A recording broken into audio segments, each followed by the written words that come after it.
गुलप्लाजा को पेश आए 1 हफ्ते से ज़्यादा का वक्त गुजर चुका है। अब तक 23 लाशों की शनाख्त हो चुकी है। लिटरली ये इतना तकलीफ दे और इतना सब्र आजमा अमल है, क्योंकि डॉक्टर्स ये भी कहते हुए मैंने सुने कि जब भी वो फोरेंसिक लेने के लिए या सैंपल लेने के लिए हड्डी को हाथ लगाते हैं, जो बाकियात मिली है वो भुर जाती है। जो दीगर प्रोसेसेस जो है ना आइडेंटिफिकेशन के, वो भी जारी हैं। और डीसी साउथ जावेद नबी खोसो के मुताबिक हादसे में 71 अफराद जाँ बहक हुए। ये फिगर्स जो हैं अब सामने, क्योंकि रोज़ी फिगर्स थोड़े से बदल रहे थे, लेकिन अब सामने आना स्टार्ट हो गए हैं। जाँ बहक हुए हैं। सर्च ऑपरेशन ख़त्म करने के बाद भी इमारत का मलबा हटाने का काम जो है वो जारी है। मतलब इमारत देखिए आपने, ह्यूज, तो लिहाजा it's going to take time. सुन ले ज़रा। आज हमारा जो रिकवरी वाला और सर्च वाला काम है वो आज हम मुकम्मल कर लेंगे, और बाकी जो डेबरी रिमूवल वाला काम, जैसे मैंने पहले कहा, वो तो चलता रहेगा, वो टाइम ले सकता है कुछ। तो उम्मीद है कि आज हम ये ख़त्म कर देंगे सर्च ऑपरेशन। FIR कल रात SSP साहब ने आपको बताया हो चुकी है। FIR के बाद अब इन्वेस्टिगेशन स्टेज पे है, और बहुत जल्दी कहीं ना कहीं इंशाल्लाह जल्द हम पहुंच जाएंगे किसी न किसी आउटकम पे, और इस पर कानूनी कार्रवाई जो होगी वो बहुत जल्द हम शुरू कर देंगे। ये मामूली चीज़ नहीं था, लगभग 80 बंदों की शहादतें हुई हैं, तो हम इतना जल्दी नहीं कर रहे किसी भी किस्म की तहकीकात में। हम हर साइड देख के इसमें पुलिस तहकीकात कर रही है। FIR के बाद जो आपको पता है इन्वेस्टिगेशन स्टेज है, वहाँ पे जब तक इन्वेस्टिगेशन स्टेज पे कोई चीज़ सामने नहीं आ जाती तब तक आई थिंक कुछ भी कहना काबिल वक्त होगा। सिंध हुकूमत वाक़े के बाद से मुसलसल तनकीद की इज़्ज़त में भी है। सियासी जमातें आड़े हाथों भी ले रही हैं। MQM सानेहा पर जुडिशल कमीशन बनाने का मुतालबा कर रही है। वज़ीर आला सिंध ने पहले की तमाम बातें अवाम के सामने रख दी कि किस तरह किस ज़माने में इस ज़मीन को किसके नाम अलॉट किया गया और कब कब क्या क्या हुआ।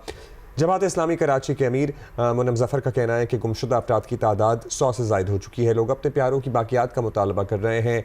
गवर्नर सिंध भी रेस्क्यू की कार्रवाइयों से मुतमईन नहीं है।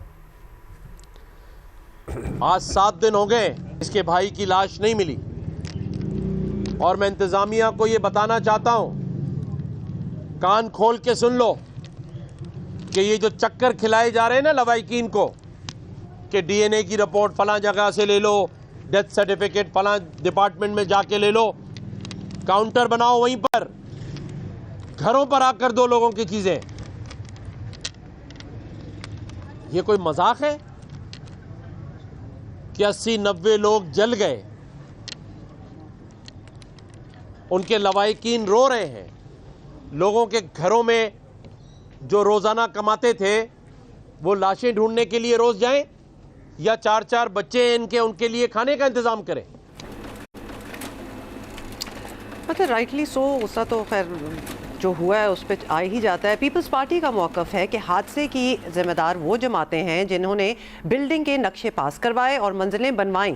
सानिया गुल प्लाजा पर दोनों अतराफ़ के बयानात अपनी जगह, लेकिन माहिरीन कह रहे हैं कि ये सानिया दीगर सूबाई हुकूमतों के लिए एक वेकअप कॉल है, क्योंकि 2 दिन पहले आग लगने का वाक़या लाहौर के इलाके गुलबर्ग में भी पेश आया। निजी होटल की बेसमेंट में, हाँ, कसीरुल मंजिला एक होटल है वो, और it could have been a disaster, क्योंकि बेसमेंट में बॉयलर फटा और 19 मंजिला इमारत है। जिस तरह सेफ सिटी कैमरों की मदद से, ड्रोन्स की मदद से उस ऑपरेशन को वज़ीर आला हर लम्हे अपडेट भी करती रही सबको, और मदद ली गई और सब कुछ हुआ। बॉयलर फटा था हालांकि, लेकिन बहुत बड़े सानहे और हादसे को कंटेन किया गया। हाँ, कंटेन किया गया। 19 मंजिलें, मतलब जो हम बात कर रहे हैं, वाकई में 3 अफराद जाँ बहक और 4 ज़ख्मी हुए। अलबत्ता वहाँ रेस्क्यू अमले ने बर वक्त कार्रवाई करके इमारत में मौजूद 100 से ज़ायद जो स्टूडेंट्स क्या वैसे वहाँ कर रहे थे समेत 200 से ज़ायद अफराद को बाहिफाजत निकाल दिया। तो कोई 300 लोग इन्होंने वहाँ से निकाले हैं। अच्छा, आई थिंक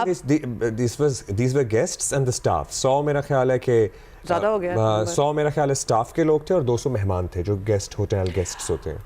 अच्छा, तो गुल प्लाजा वाक़े के बाद बेशतर शहरों की इंतज़ामिया अपने तौर पर सरगर्म नज़र आ रही हैं। महकमा पंजाब इमरजेंसी एंड की जानिब से आपको ये भी बता दें कि सूबे भर में 2214 इमारतों का इब्तदाई फायर सेफ्टी सर्वे किया गया है, जिसमें तशवीशनाक सूरत हाल सामने आई है। बट एटलीस्ट सर्विस तो हो रहे हैं ना, कि इसी की आड़ में हम देख लें कि हमारे पास क्या है। हुआ था, आपको याद है, जिसकी रिपोर्ट नहीं मिली थी वज़ीर आला को, सो अभी क्या सूरत हाल है उस सर्वे का? फिर वो बाद में 3 दिन भी दिए गए थे ना कंप्लायंस के लिए, वो 3 दिन तो गुजर ही गए हैं। सुलेमान सादत खान हमारे साथ मौजूद हैं कराची से।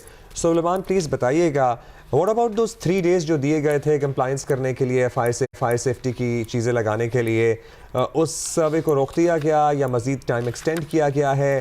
कहीं कोई काम होता हुआ नजर आ रहा है आपको? जी अब्दुल्ला, बहुत शुक्रिया। बात यह है कि वो जो 3 रोज़ा सर्वे था वो 22 तारीख को दिया गया और गुज़िश्ता इतवार तक उसका अल्टीमेटम था। आज से उस पर इम्प्लीमेंटेशन होना था कि जिन लोगों को 3 रोज़ के अंदर अंदर उन तमाम तर इंतज़ामात को मुकम्मल करना था, लेकिन यकीनी तौर पर वो इंतज़ामात मुकम्मल नहीं हो पाए होंगे क्योंकि जो हाई राइजेज़ हैं या इस तरह के प्लाजे हैं 3 रोज़ में उसको फायर अप्रूव करना नामुमकिन सी बात है। और बात अगर फायर सेफ्टी ऑडिट की जाए तो मेयर कराची ने 2023 में भी फायर सेफ्टी ऑडिट कराया, 24 और 25 में भी करवाया। और आइए चुंदरीगढ़ रोड का सबसे पहले जब सर्वे हुआ 45 बिल्डिंगों का, तो उसमें 80% बिल्डिंगों में सिरे से ही सामान मौजूद नहीं था और जो 20% में था भी तो वो स्टैंडर्ड के मुताबिक नहीं था। तो ना सिर्फ ये आइए चुंदरीगढ़ रोड की बात करें, और अब जो शहर भर का जो सर्वे हुआ 300 से ज़ायद बिल्डिंगें वो थी, 26 बिल्डिंगों का गुज़िश्ता 1 हफ्ते के दौरान जो है वो फायर सेफ्टी ऑडिट हुआ है। तो जो इंटरनेशनल स्टैंडर्ड की कुछ बिल्डिंग्स थी वो सिर्फ बैंक के हेडक्वार्टर्स ऐसे थे कि जो है उनके इंटरनेशनल सेफ्टी स्टैंडर्ड्स थे। अदरवाइज़ जो बाकी जहाँ से मैं आपको रिपोर्ट कर रहा हूँ इसके पीछे ये जितने भी प्लाजाज हैं, चाहे वो ज़ैनब मार्केट है, हांगकॉन्ग प्लाजा है या दीगर प्लाजाज हैं, वहाँ पर फायर सेफ्टी जो है वो ना होने के बराबर है। फायर एक्सटिंग्विशर जो लगे हुए हैं वो भी जो है उनकी भी एक्सपायरी हो चुकी है। और जिस तरह से एक इंटरनेशनल स्टैंडर्ड होता है कि फायर स्प्रिंकलर्स होते हैं और जो है वहाँ पर अलार्म्स होते हैं कि अगर कोई स्मोक डिटेक्शन हो जाए तो स्प्रिंकलर्स खुल जाते हैं, और टैंक्स जो होते हैं जिसमें कई लाख गैलन पानी होता है और वो खुद ही जो है वो खुदकार निज़ाम को एक्टिवेट करता है। तो उस तरह का निज़ाम तो जो है वो शहर में ना होने के बराबर है, सिर्फ चंद इमारतों में वो निज़ाम मौजूद है। और फायर सेफ्टी ऑडिट का इम्प्लीमेंटेशन जो सिविल डिफेंस के इदारे ने और फायर ब्रिगेड ने करवाना है वो भी कहीं पर होता हुआ उस तरह से दिखाई नहीं दे रहा। जो सिविल डिफेंस का इदारा है उसका कोई जिक्र नहीं करता, जिसका सबसे ज़्यादा बुनियादी तौर पर काम है कि वो इसकी इम्प्लीमेंटेशन करवाए। शहर में हाई राइज बिल्डिंग बनती है तो बड़ा सानेहा, मतलब लोगों ने बड़ा उसमें सैडली इंटरेस्ट लिया कि एक हुआ क्या है, किससे हुआ है, ये सारी बातें हो रही हैं पिछले हफ्ता 10 दिन से। अब जो बिल्डिंग्स आप अपने अकब में दिखा रहे हैं उनके कोई ताजरान बरादरी, कोई हेड्स जो बिल्डिंग अथॉरिटीज़, उनको खुद को भी टेंशन नहीं है इस बात की कि ये होने को तो हमारे यहाँ भी हो सकता है? मतलब कुछ चीज़ें होती हैं ज़बरदस्ती के जोर पे कराना, कुछ चीज़ें तो अपने इंटरेस्ट में होती हैं कि कोई कहे ना कहे हम तो कर लेंगे क्योंकि ये कुछ भी हो सकता है और हमारे सामने एक एग्जाम्पल है। तो इस किस्म की कोई बातें हो रही हैं कि कोई अपनी मदद आप ही कुछ कर लें?